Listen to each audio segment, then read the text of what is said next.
Kalau kalian pengen merasakan dinamiknya dari sebuah Porsche, tapi untuk beberapa alasan mungkin kalian tidak terlalu in atau klik sama 911, ada model yang mungkin cocok buat kalian, yaitu Cayman dan Boxster.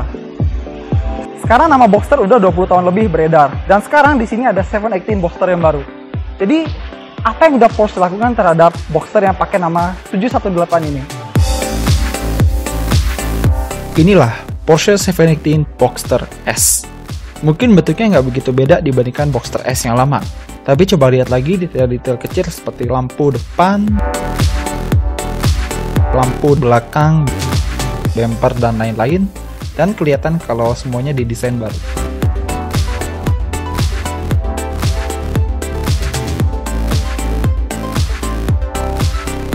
Interiornya dibuat lebih rapi dan lebih terorganisir. Fiturnya juga makin komplit karena dia punya Apple CarPlay sebagai standar.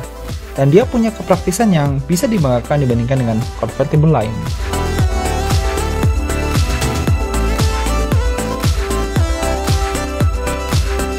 Di kelas ini Porsche Boxster nggak sendirian.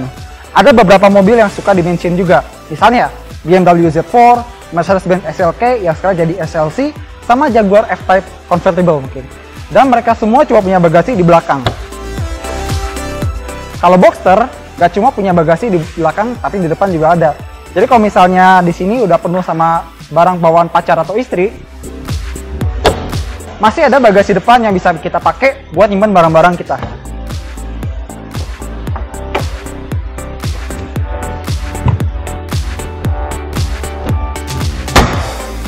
Best of both worlds. Rahasia kenapa dia bisa punya dua bagasi adalah karena posisi mesinnya ada di tengah-tengah mobil. Artinya, distribusi bobot lebih seimbang, handling bisa lebih bagus, dan Boxster adalah mobil dengan mesin tengah yang paling terjangkau di pasaran. Tapi dibandingkan dengan mesin lama, mesin Boxster baru ini agak sedikit mediocre. Dan kalau misalnya kalian punya roadster atau convertible lain yang mesinnya ada di depan, dan kalian pengen pamer mesinnya di Instagram, kan gampang. Tinggal buka, foto, terus masukin Instagram. Kalau Boxster agak susah, soalnya kan mesinnya di tengah. Jadi Porsche sama sekali nggak biarin kita buat lihat mesinnya.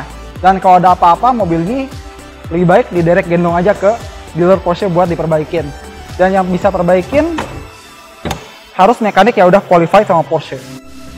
Untuk bikin mobil baru ini, Porsche juga melakukan cost saving alias penghematan dana dengan memakai komponen-komponen dari mobil lain. Contohnya, remnya dari Porsche 911 Turbo, steering racknya dari Porsche 911 Turbo juga, turbonya dari Porsche 911 Turbo lagi, rear axle-nya dari Porsche Cayman GT4, bukan 911 Turbo. Mungkin kesannya mobil ini jadi kayak puzzle, tapi jangan salah, mobil ini handlingnya jadi nggak main-main.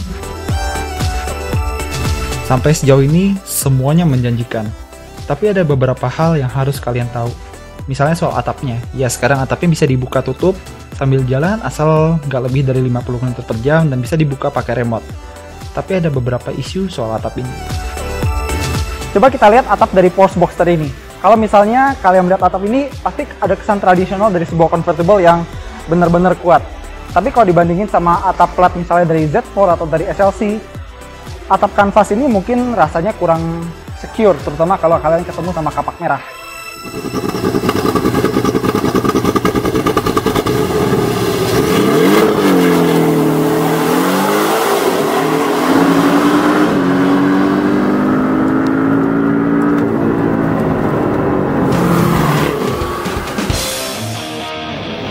Di Boxster S yang lama, kita dapat mesin 3400 cc flat 6.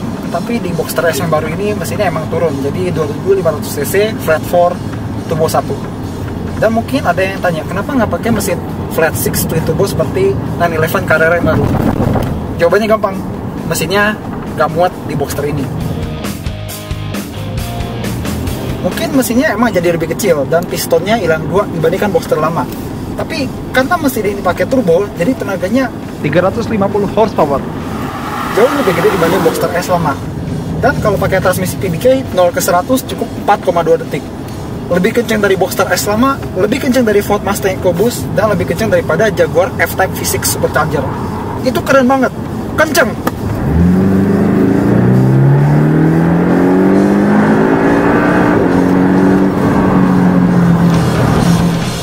akselerasi kencang itu berkat transmisi PDK yang ganti giginya cepet banget, lebih cepet daripada kedipan mata.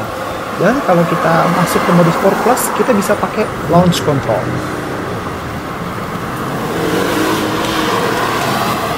Jadi launch control itu fitur buat bantu kita start sempurna biar dapat akselerasi maksimum. Dan gak cuma Porsche Boxster aja yang seperti ini, rata-rata supercar atau sportscar juga pakai. Misalnya 911 GT3 pakai, BMW i8 pakai, Nissan GT-R juga punya, Ferrari 488 GTB, terus Acura NSX, Nissan GT-R, Lamborghini Aventador, Huracan punya semua.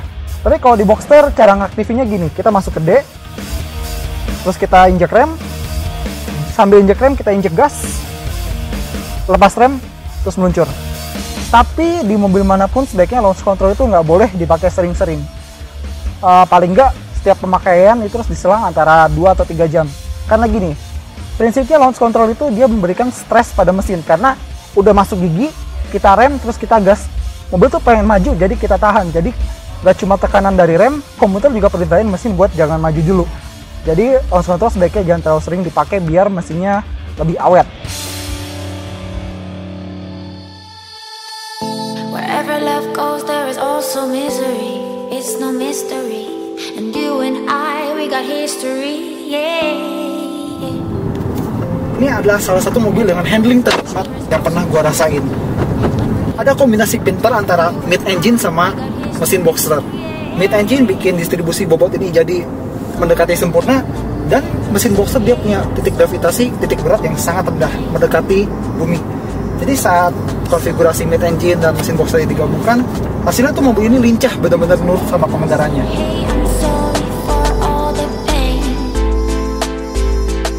Dan selain handling yang bagus, gue suka setirnya sekarang makin direct, makin responsif, dan juga makin enak banget feedbacknya ke jalan, biarpun ini electric power steering.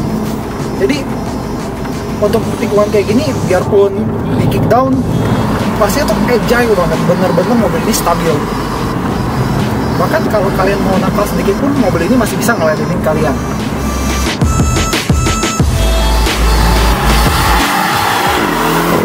Dan meskipun dia punya performa yang bagus, handlingnya juga nikmat, agile, lincah, mobil ini masih nyaman, masih soft, masih cukup friendly buat dipakai dalam kota. Contohnya ini kita lagi di BSD, Bogor sonoan dikit, dan dia kerasa normal kayak mobil-mobil yang bukan mobil sport, santai banget. Bahkan buat si PDK-nya sendiri, Porsche Dual Kupplung, transmisi kopling gandanya Porsche, dia tuh ganti giginya halus, cepet. Dan kalau misalnya kita pakai buat macet-macetan, dia tuh nggak jadar, nggak deg-degan gitu, nggak ngeden. Tapi sedikit kritik, fitur auto start stop-nya buatan Porsche masih kerasa agak kasar. Dari pas kita mesin mati mau ke nyala lagi, masih kerasa geter gitu. Mungkin untuk selanjutnya bisa lebih diperhalus lagi. Dan kalau buat dalam kota, kita cukup pakai normal mode yang paling atas. Dan kalau mau ke sport, kita geser ke kanan, geser lagi ke kanan buat ke mode Sport Plus. Di Sport Plus sama Sport itu nanti flap di knalpotnya bakal ngebuka dan suara knalpotnya bakal jadi lebih keras. Tapi kalau kalian pengen ngatur modenya secara individual, sasisnya A, suspensinya B, mesinnya C, kita geser ke individual.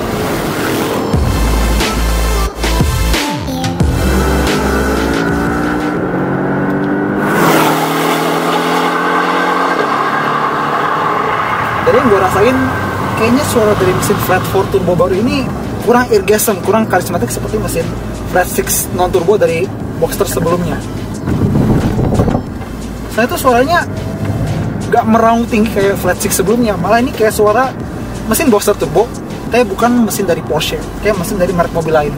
Dan mungkin lo anggap itu sepele, tapi gue kasih tahu, suara mesin Flat 6 yang nyaring dan meraung tinggi itu adalah satu yang membentuk karakter mobil-mobil Porsche, terutama 911 dan Boxster Cayman yang lama.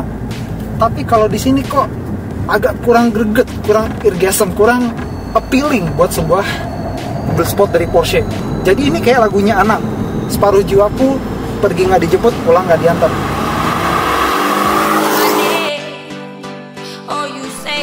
So, gimana sih mobil ini? Well, dari segala hal yang bisa kita ukur, kita hitung, kita raba, kita lihat, 718 Boxster ini jadi lebih baik daripada Boxster lama. Dia lebih kenceng, dia lebih cakep, lebih komplit fiturnya, Mesinnya juga lebih efisien dan makin nikmat buat dikendarain.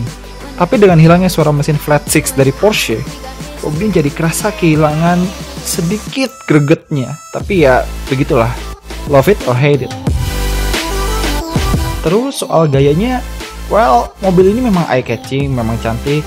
Tapi kalau dikatain gagah, manly, kayaknya nggak begitu ngena buat mobil ini. Karena ada, katakanlah Ford Mustang EcoBoost yang lebih manly dan lebih gagah. Tapi buat kalian, para fans Porsche, puris dari Porsche, nggak usah khawatir. Karena nanti bakal ada mobil namanya 718 Cayman GT4 sama 718 Boxster Spider. Mereka nggak akan pakai mesin flat 4 turbo lagi, mereka pakai mesin naturally aspirated flat 6 3800 cc dari Porsche 911. Dan itu pasti apa yang benar-benar kalian tunggu. Sebuah Porsche dengan mesin flat 6 tanpa turbo yang sangat berkarakter, sangat karismatik. Oke? Sekian dari Otot Max. Thanks sudah nonton dan jangan lupa like video ini, berikan kritik dan saran komentar kalian di bawah. Sampai jumpa di video berikutnya.